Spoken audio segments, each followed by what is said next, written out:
Olá, pessoal, sejam bem-vindos ao último episódio da série sobre parâmetros projetuais para hospitais de ensino da rede EBSER, concluindo aí, arrematando o conteúdo sobre esse manual, mas falando em algo mais abrangente que se aplica a todos os hospitais, a todos os projetistas, que nesse caso são as tendências futuras no ensino em saúde, mas de certa forma em todos os hospitais e em todos os ambientes de saúde.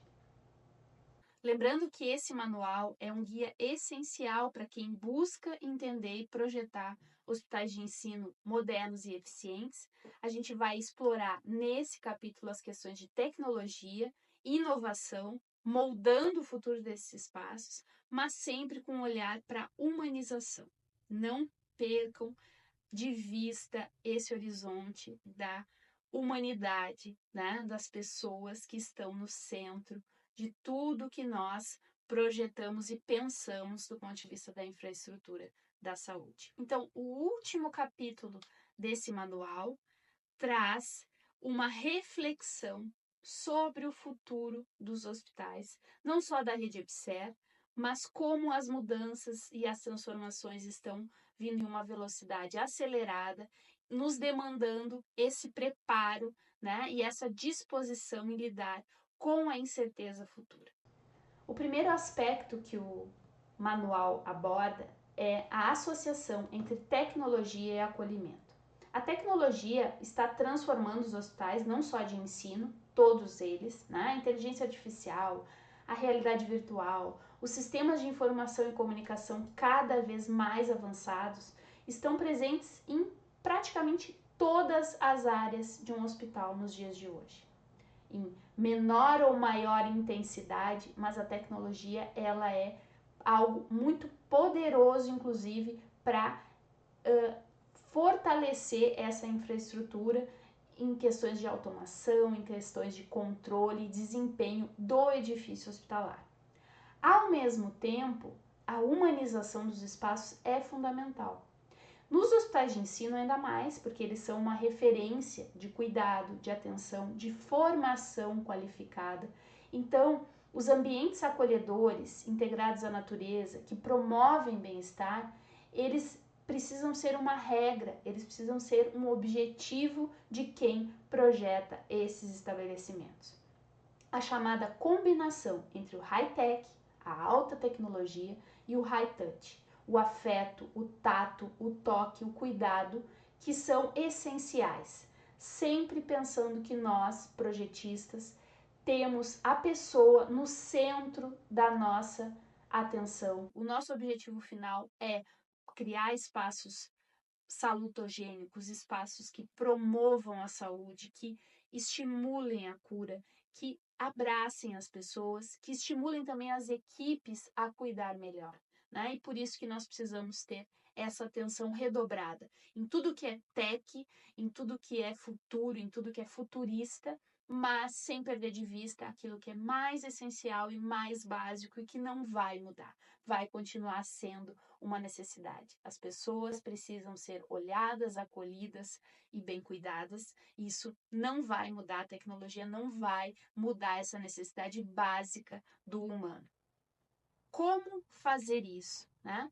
Pensar em ambientes restaurativos, considerando as distrações positivas, né?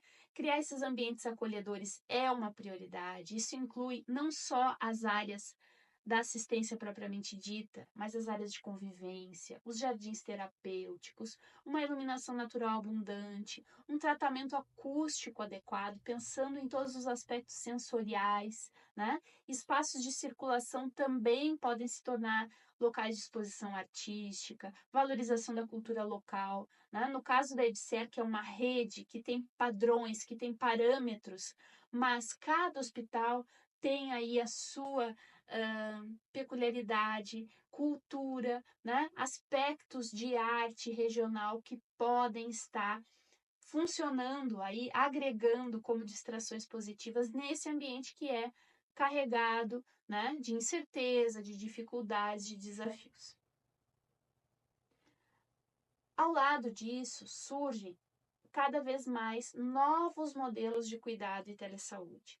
Quando a gente fala em telesaúde, e que ela está revolucionando o acesso à saúde, porque é possível tanto que o profissional de saúde chegue a um paciente que está isolado geograficamente, mas também que profissionais de saúde, professores, né, talentos, referências mundiais se aproximem dos estudantes através da tecnologia e pensando nessas possibilidades da telesaúde, né?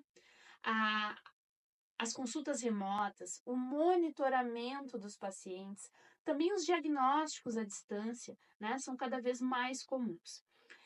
Dentro dos hospitais, vão ser necessários esses núcleos de telesaúde e também os ambientes de telereabilitação, como tendências importantes, né? Porque, ainda que o atendimento se dê de forma remota, o profissional precisa assegurar a privacidade daquele paciente durante a consulta, por exemplo.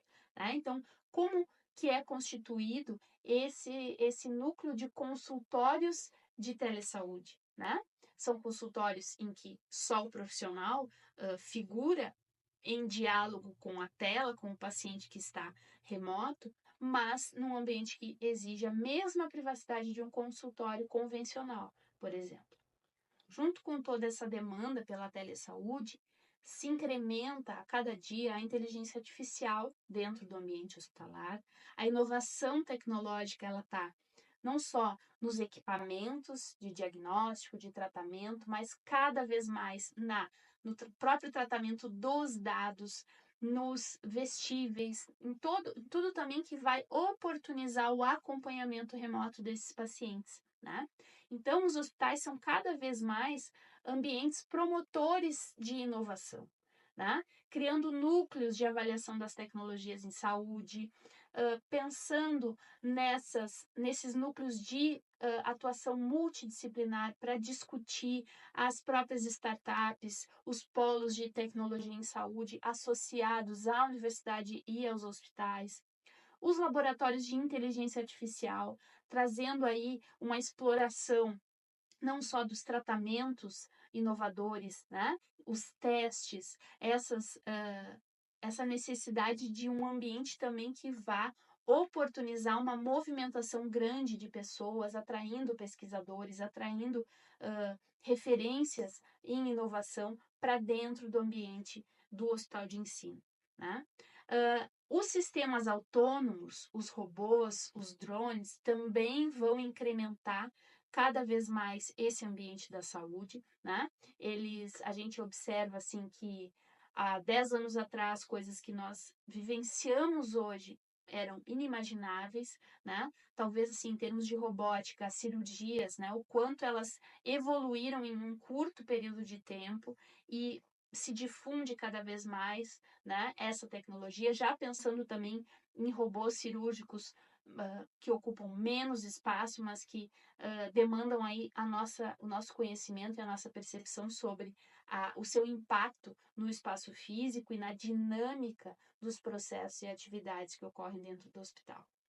A bioimpressão tridimensional é outro aspecto, né, que vai cada vez mais, inclusive, oportunizar a criação de tecidos, vasos sanguíneos, órgãos, né? Então, tem uma necessidade de pensar em equipamentos associados, né, à saúde e à inovação em saúde, e esses espaços, essas oficinas, esses laboratórios de alta tecnologia, eles podem estar contíguos às áreas hospitalares, próximos das áreas hospitalares, não precisam necessariamente estarem dentro dos hospitais, né? Mas pensando nessa lógica de que o ensino e a pesquisa andam de mãos dadas e as mesmas pessoas, né, que transitam nas áreas hospitalares são as que estão aí vivenciando esses laboratórios e promovendo a pesquisa, tá?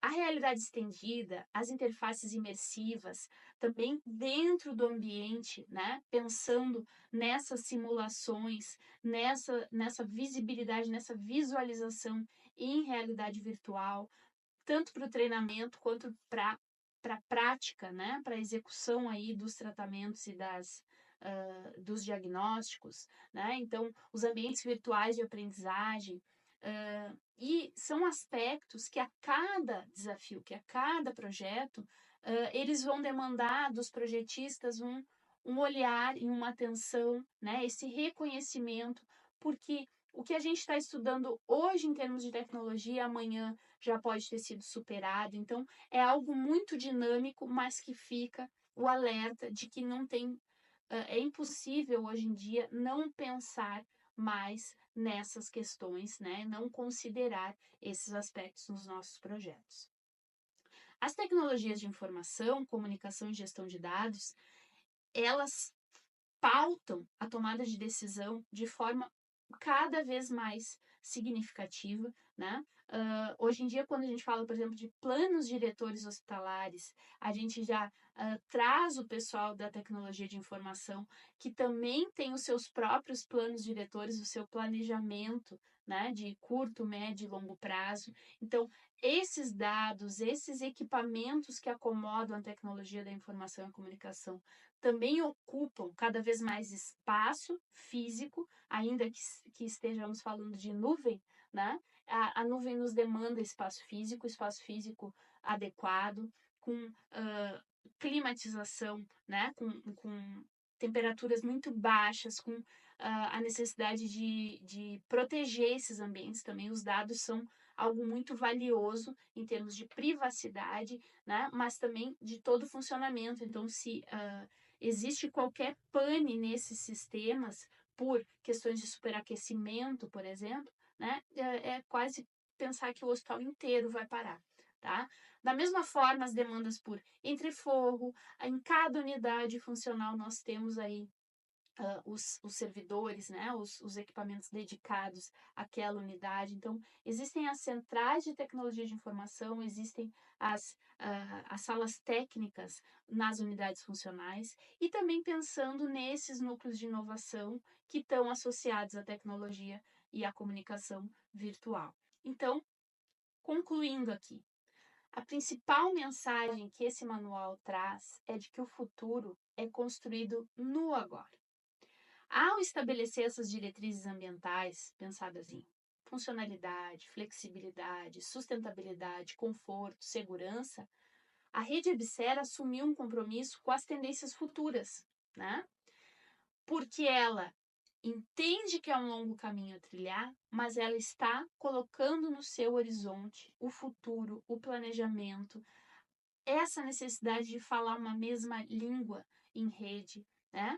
Para atingir a máxima eficiência, para que as atividades de formação, investigação, inovação e assistência estejam integradas com sinergia, os espaços físicos adequados, promotores de saúde e inovação, independente das tendências futuras, né? A maior lição é conciliar a dimensão tecnológica com a humana, concebendo esses ambientes agradáveis, seguros, saudáveis, onde existam oportunidades reais de encontro, de aprendizado, de integração autêntica entre os inúmeros tipos de usuários que gravitam em torno de um hospital de ensino de excelência. Então, toda a padronização de processos, a integração de objetivos de desenvolvimento sustentável, a colaboração desse corpo técnico, a adesão, né, a esses princípios e a esses conceitos, para quem está se preparando aí para integrar o time dessa rede, né? O quanto é importante falar essa mesma língua, entender que a força de uma rede ela potencializa cada hospital individualmente, né?